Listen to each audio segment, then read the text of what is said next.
Hari ini kita coba bahas Dell XPS 13 Plus 9320. Untuk body top covernya terbuat dari aluminium dengan warna platinum. Logo Dell-nya itu dicetak ya. Kalau kita pegang ada teksturnya. Lalu untuk bahannya ini warnanya matte, jadi sidik jari nggak terlalu kelihatan. Kita coba ke bagian belakang sini. Untuk engselnya dia memanjang dari kiri sampai kanan, dan ini ada lubang-lubang untuk keluaran udaranya. Beralih ke bagian bawah, untuk rubber fitnya ada dua memanjang, satu di bagian atas dan di bagian bawah rubber fitnya. Dan tulisan XPS juga di sini sama dengan tulisan Dell-nya, dia dicetak juga dan berwarna silver. Untuk keterangan beberapa, ini nomor serinya, lalu keterangan-keterangan lainnya, dan ini made in China. Untuk masih di bagian bawah, di kanan dan kirinya ada lubang exhaust atau lubang intake udara sepertinya, diambil dari samping. Jadi kalau misal kita simpan di atas kasur atau di atas bantal atau permukaan kain masih aman gitu, karena lubang udaranya ada di kanan dan kiri, walau tidak disarankan ya gitu. Untuk bautnya ada 1, 2, 3, 4, 5, 6. Total ada 6 baut untuk buka cover bagian bawah. Oke, di bagian bawah itu kita ke samping kiri, hanya ada satu USB-C. Ini udah full function, Thunderbolt 4, USB 4, bisa display port juga, bisa fast charging juga. Tipisnya hanya 1,49 cm. Lalu di bagian kanan juga ada satu USB Type-C yang udah Thunderbolt 4, USB 4.0 40 GB per second, dan udah bisa display port juga. Lalu kita ke bagian sini. Nah, di bagian sini ada dua lubang mikrofon. Jadi unik, mikrofonnya itu ada di bagian atas top cover. Buat yang nanya kondisi fisiknya, kita cek ya di pojok sini. Ya, ada yang terkelupas sedikit, minor aja, nggak sampai den dalam ataupun merubah struktur ya. Lalu di bagian bawah seperti itu. Di pojok kiri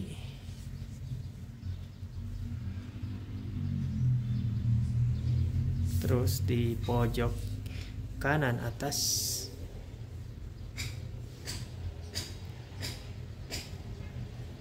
dan pojok kiri atas.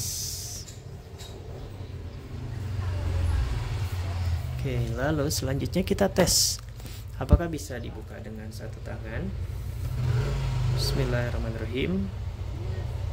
Oke, bisa ya, lancar banget. Sudah touchscreen juga. Kita bahas mulai dari keyboardnya dulu.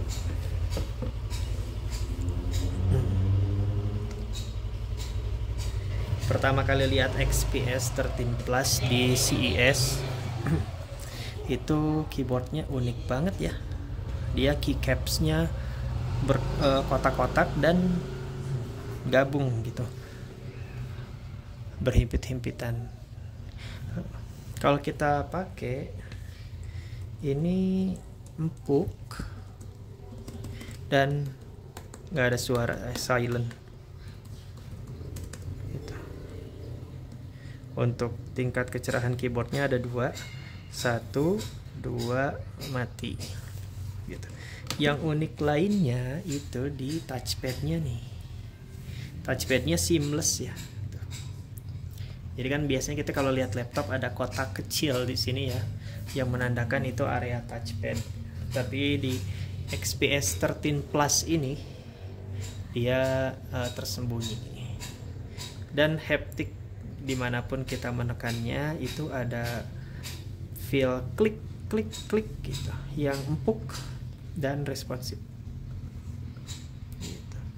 Awalnya saya kira bakal agak kagok, tapi ternyata enggak, karena kan kita biasanya udah ngeh ya masuk ke memori kita kalau touchpad itu ada di bawah spacebar, jadi kalaupun nggak kelihatan bisa tetap tahu gitu posisi touchpadnya ada di mana.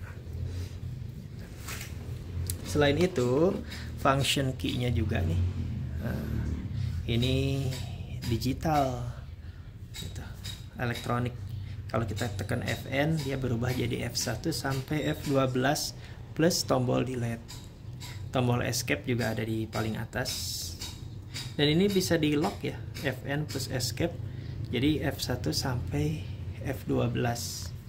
Kalau kita mau balik lagi ke special function gitu, ke media button kayak gitu. Sayangnya si tombol Fn ini kecerahannya nggak bisa dinaikin ataupun diredup, jadi dia terus-terusan nyala seperti ini. Kalau ruangannya gelap, dia kayak terlalu terang gitu. Kan kalau keyboard bisa diatur ya kecerahan keyboardnya. Ini bahkan lebih cerah daripada kecerahan keyboard yang paling tinggi gitu. Kayak gitu. Oke, dan ini tombol fingerprintnya ada di sebelah sini gitu. Tombol power juga berfungsi sebagai tombol power dan fingerprint. Cuman karena memang XPS ini pas kita buka langsung nyala, agak jarang sih tekan tombol powernya, lebih langsung nyala dan langsung aja scan fingerprint begitu.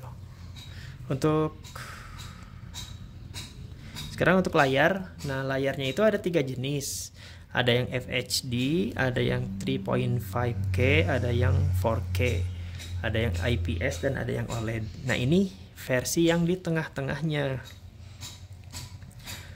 gitu.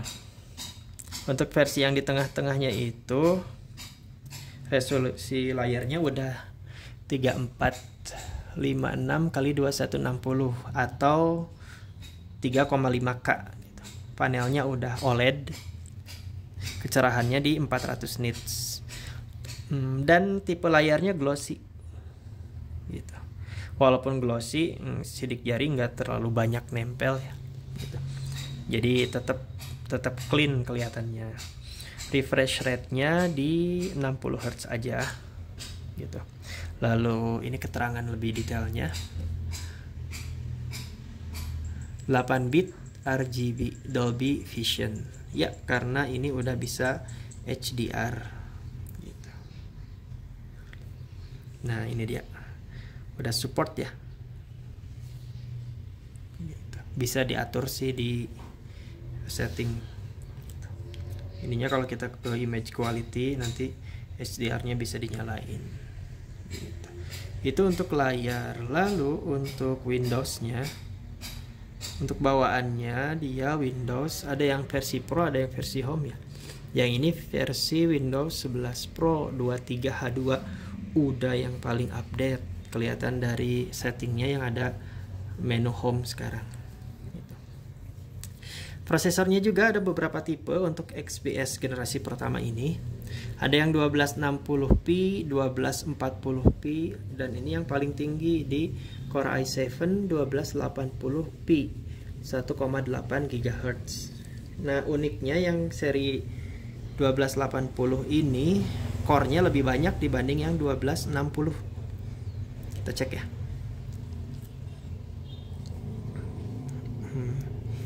Oke. Nah ini 12 Gen Intel Core i7 1280p. Untuk cores-nya ada 14 dan thread-nya 20. Yang 6 performance core dan 8 efficient core. 6 performance core ini jadi 12 thread, dan yang 8 efficient core 8 threads. Jadi totalnya ada 20 threads. Wow. Untuk Ultrabook udah cukup banyak banget ya. Biasanya kan Intel generasi ke-11 itu hanya yang i7 aja hanya 4 core 8 threads.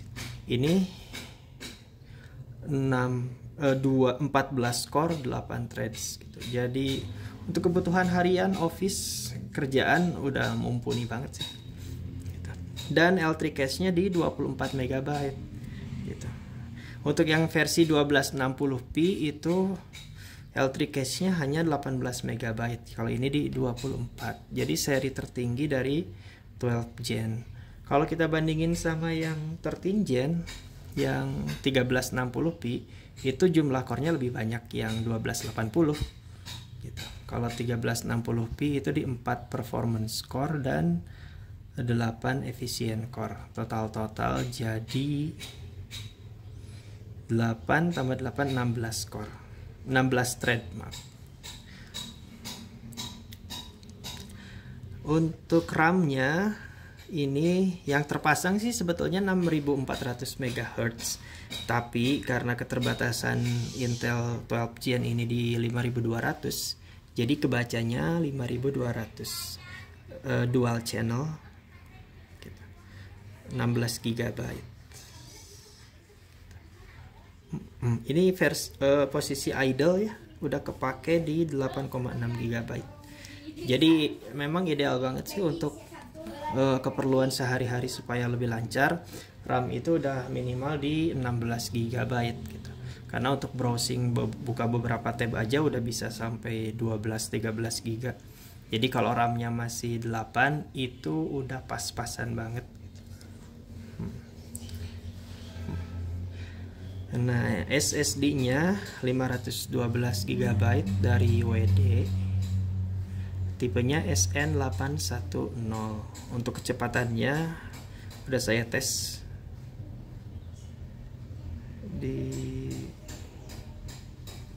nah ini dia. Nah, sequential read-nya di 6100 dan write-nya di 4300. Jadi ini SSD Gen 4 asli, kelas atas. Kita cek juga di Crystal Disk Info udah berapa lama sih dipakainya.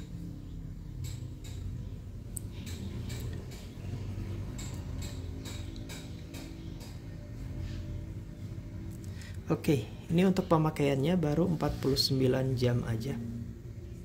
Gitu. 99% dan 40 derajat Celcius. Selebihnya apa lagi? Untuk aplikasi bawaan ini dari Dell-nya ada Dell Digital Delivery, Dell Pair, Dell Update, sama Killer Intel Wi-Fi, terus Max Audio bawaan dari Dell-nya, sama support Asus. Selebihnya aplikasi bawaan Windows aja. Gitu. Untuk kapasitas baterai di 55 Wh, cukup untuk nemenin aktivitas sampai 10 sampai 12 jam. Kita lanjut ke Wi-Fi-nya. Untuk Wi-Fi-nya Wi-Fi 6E AX211, dan yang pastinya ini udah termasuk Intel Evo platform. Oke, itu untuk Dell XPS 9320 Plus. Kalau ada yang penasaran sama chargernya, oke, sekarang kita lihat chargernya. Chargernya ini juga unik. Biasanya kan Ultrabook butuh 65 watt. Untuk Dell XPS ini daya yang dibutuhinnya di 60 watt. Chargernya seperti ini, original dari Dell. Atas untuk kabel power dan di bawahnya untuk USB-C. Jadi kita dapat 3 terpisah USB-C sepanjang 2 meter dan kabel power sepanjang 1 meter. Jadi total 3 meter. Bisa buat charging smartphone juga ya gitu. Dell original. Untuk bonus lainnya ada dongle USB-C hub, ini ke USB A 3.2, ini ada RJ45 LAN, ada HDMI sama VGA port. Jadi kita bisa pasang di sini ya, seperti ini. Satu buat charging, satu buat USB hub. Tipenya Dell DA200. Itu oke, gitu aja untuk performa Cinebench, terus kualitas A, B, C, D. Mungkin bisa lihat di review lainnya. Ini lebih ke in-depth review aja. Terima kasih.